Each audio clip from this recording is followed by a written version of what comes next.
Hello! Today I want to talk a little bit about treatment of tic disorders, or treatment of tics in general. We don't necessarily have to have it diagnosed as a separate disorder such as Tourette Syndrome in order to treat tics. Now, one thing I would like to point out is that it's not that uncommon for some tics to just show up as part of a person's natural development. They are what we would call transient ticks, meaning they show up, they hang around for a little while, maybe a week or two, and go away and never come back. Now, persistent tics, they have a tendency to go away and come back, and go away and come back. And they kind of settle into a long pattern of reoccurring. And that's why they are then identified as persistent tics. Now, disorders like Tourette Syndrome are made up of multiple persistent tics. We would say that there must be at least one motor and one vocal tic. Now, in reality, there's not that much of a difference between them in that a vocal tic is using a different set of muscles that are involved in breathing and producing sounds with our mouth or our nose. And so it's still kind of a motor tic, but that's not the most important aspect of this. When we're treating them, we use essentially the same treatment for both. And that treatment is called Comprehensive Behavioral Intervention for Tics, or Cbit. And it is based on habit reversal training, which is a much older approach that was developed, I believe it was in the 70s and still used some in the 80s, and then kind of fell out of favor.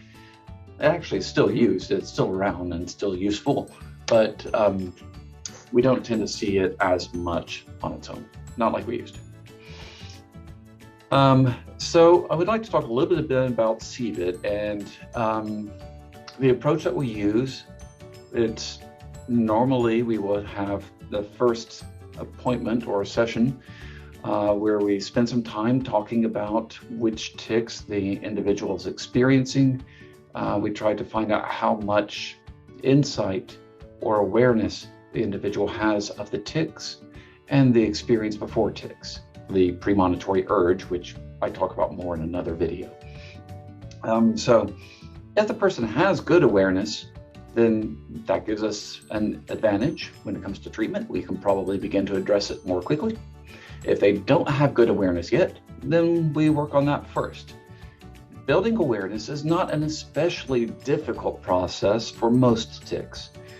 One thing that we might do is say, like, do we need to build awareness of the tic itself? Or do we just need to build awareness of the premonitory urge? If I'm trying to build awareness of a tic with an individual, a child or an adult, doesn't really matter, I will ask them to try to set aside a little bit of time each evening for about 5 to 10 minutes, during which they have a sheet of paper and simply make a mark each time the tic happens. It's not important that they try to keep the tic from happening, and that's something I think is very important I try to emphasize when working with them, that if the tic happens, just make a mark. All we are trying to do is to practice observing it or being aware of it, noticing when it happens, and maybe in the process, we can begin to reduce some of the stress that's associated or attached to the tic. So like if I feel like I have a tic and I have to make the tic stop and it's bad when it happens, I'm going to have more stress every time the tic happens. If I learn to just treat it as, oh, there's the tic again, make a note. Okay, yep, that happened again. Even if I wish it stopped, if I can just get to the habit of noticing when it happens and not treating it as a bad thing that it happens, that actually gives me an advantage when trying to get rid of it.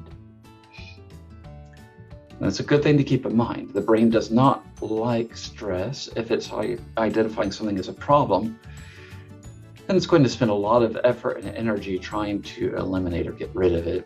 When we are not able to, we simply feel even more stressed. So noticing and tally marks is a good way just to practice that awareness. And that's the first thing that we want to do when trying to treat tics, is to make sure that if the person does not yet have good awareness of the tics, then step one is trying to build that awareness. And like I said, it can be done with something as simple as setting aside 5 to 10 minutes each evening and making little tally marks on a sheet of paper each time the tic happens. We also want to try to target only one tic at a time. If we try to target all, then that can easily become overwhelming, very frustrating, and very discouraging. So we want to try to target just one, just picking one tic and saying, I am just going to work on building awareness of this one tic for right now. So I'm going to stop there because for this video, I want to maybe just focus on step one of treatment, which is building awareness. Once we become aware of something, we have the ability to perhaps do something about it. So step one, build awareness. If there are any questions, I'm always happy to try to address questions and provide more information. And so please let me know if you have any questions or would like more information about this. Thank you.